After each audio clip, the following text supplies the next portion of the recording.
So this is my M4 MacBook Air. I've been using it for months now. I've also tested it against previous versions and really pushed it to its limits. And in this video, I want to talk about some things you should know before you potentially buy one. So let's just start right on the Apple purchase page with the first upgrade option. Should you get the 10-core GPU version for an extra $100 US. I found that this upgrade is only going to impact those more GPU intensive tasks like playing a game or rendering something, for example. The MacBook Air just isn't really designed for these tasks, right? Like, it doesn't have a fan and it also relies on passive cooling. So even though on paper there might be a slight boost from those 2 extra GPU cores in those GPU intensive tasks, in real life, you're really not going to notice it. But there is a little fine print underneath this option. If you upgrade either the RAM or SSD, this $100 GPU upgrade option is included for free. And that's really the only time that it makes sense, which leads me onto my next topic, which is RAM. Now, the M4 MacBook Air is the first Apple Silicon MacBook Air to come with 16 gigabytes of unified memory, aka RAM, in its base model. All of the other ones came with just 8 gigabytes. Now, with the exception of a few specific situations, don't listen to anyone out there that says 16 gigabytes is not enough. It is for most people and will be for the foreseeable future as well. I've been able to do some pretty heavy multitasking on my M4 MacBook Air base model and haven't noticed any slowdowns or issues. Here's a pretty typical usage scenario for me. I have about 20 browser tabs open in Chrome, about 10 in Safari, for about 30 total active tabs. I've also got the Mail app, a secondary Mail app, Notion, a Photoshop project, and Spotify. That is honestly a lot going on at once. And you might look straight away at the memory used figure and think, oh, well, he's maxing out his RAM already. But macOS is designed to try and use all available RAM at all times for best performance. Now, the best indicator of how much RAM you need is actually the memory pressure chart in the bottom left corner.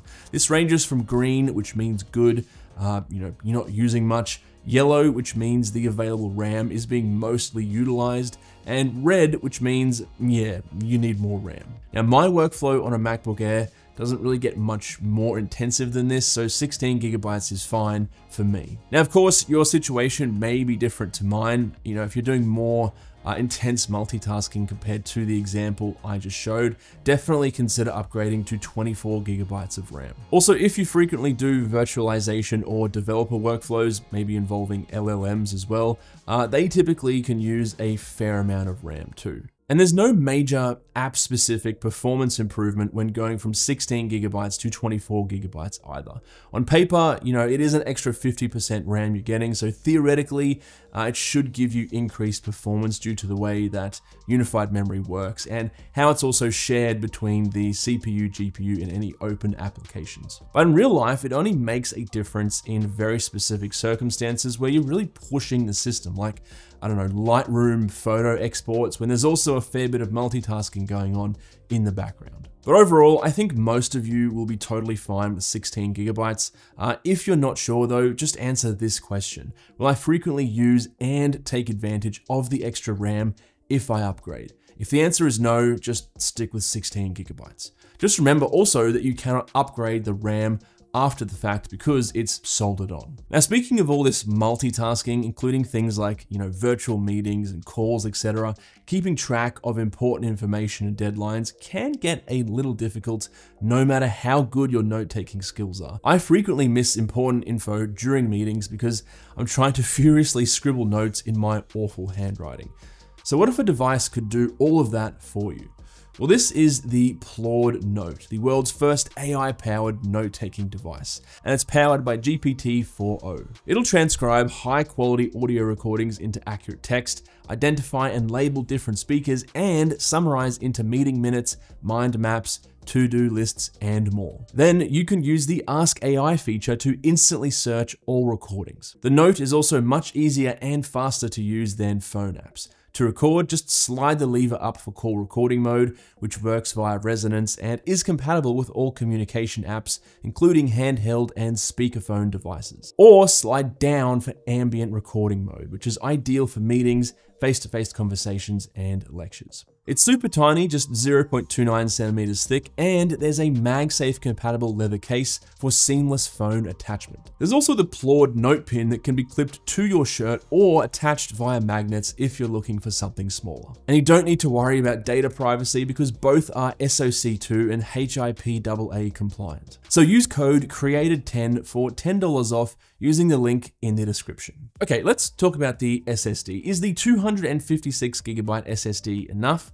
Well, fun fact, only about 215 gigabytes out of the 256 are usable after you take into consideration the macOS operating system and other system files. And honestly, 215 gigabytes is enough in some situations. I mean, I can install all of my apps, my iCloud files, which is about 50 gigabytes worth of data, and have some space, about 80 gigabytes left over. But it can be pretty tight because everything else needs to go on an external SSD. And this is where you have a decision to make because you have two options, right? Pay Apple's insane upgrade price for a larger SSD or external drive. Now, the downside of an external drive is don't underestimate how much of a pain in the ass it is to constantly, plug it in, unplug it, accidentally disconnect it when moving your MacBook around, losing or misplacing the external drive, or maybe even pets chewing on the cable, etc. If you have files that you frequently need access to, like every day for the next 5 years, for example, and the 256 gigabyte SSD is not large enough, just do yourself a favor and consider clenching those butt cheeks and paying for additional storage. In my opinion, I think the 512 gigabyte or the 1 terabyte SSDs are pretty decent options, depending on how many frequently accessed files you have. But yeah, if you can avoid having to carry around an external drive all day, every day, it's definitely worth spending a little bit more now to not have to deal with that. Side note, the 512 gigabyte SSD is also noticeably faster than the 256 gigabyte SSD. I should also mention here that the SSD is not removable. Okay, technically it is, but it's a very complicated process involving resoldering new flash memory modules onto the SSD. Same with the RAM, again, so you need to make the correct decision before you buy it. Now, if you're trying to decide between the 13 or 15-inch sizes, it's pretty straightforward. The only major difference is you get an extra 2 inches of screen real estate on the 15-inch. And who doesn't love an extra 2 inches? And this is something you'll mostly notice when doing one of the following two tasks, having two windows open side by side when doing research or something, or using apps that actually take advantage of the extra size. For example, Excel, you'll be able to see noticeably more rows and columns versus the 13-inch without having to zoom out. On the flip side, if you're the type of person to have one thing open at a time, or you use the desktops feature in macOS to swipe between things, it's maybe not quite as big of a deal. But I also found portability on the larger 15-inch Air doesn't really take too much of a hit compared to the 13-inch version. They're both just so thin and lightweight, so it really comes down to how much you can take advantage of the larger screen and if you're willing to pay $200 more. Now, when it comes to buying a new MacBook Air, your best bet, if you're not a student eligible for that 10% education discount, is to monitor third-party resellers like Amazon for sales or deals.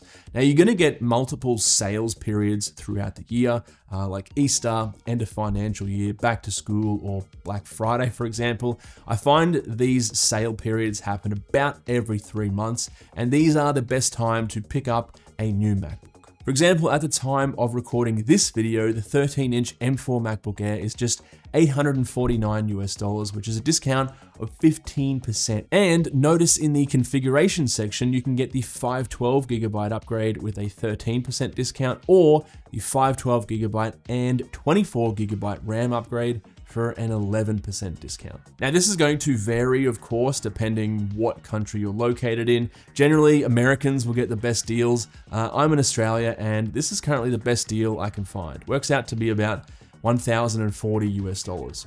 Cool, I guess. Your main takeaway from this is that Apple just doesn't have sales on their website. So places like Amazon and Best Buy, for example, are the only places you can find those sales. And also I found that you usually have to stick with the base model or those pre-configured models like what Amazon had to get the best deal. For example, if the only upgrade you need was 24 gigabytes of RAM and nothing else, you could get that on the Apple website for full price, or pay $50 more on Amazon and double your SSD size as well. So try to avoid buying directly from Apple wherever possible if you want a small discount. And you'll still obviously get the same warranty and support regardless. Now, some videos out there are gonna give you this huge list of accessories that you need to buy with your MacBook Air, right?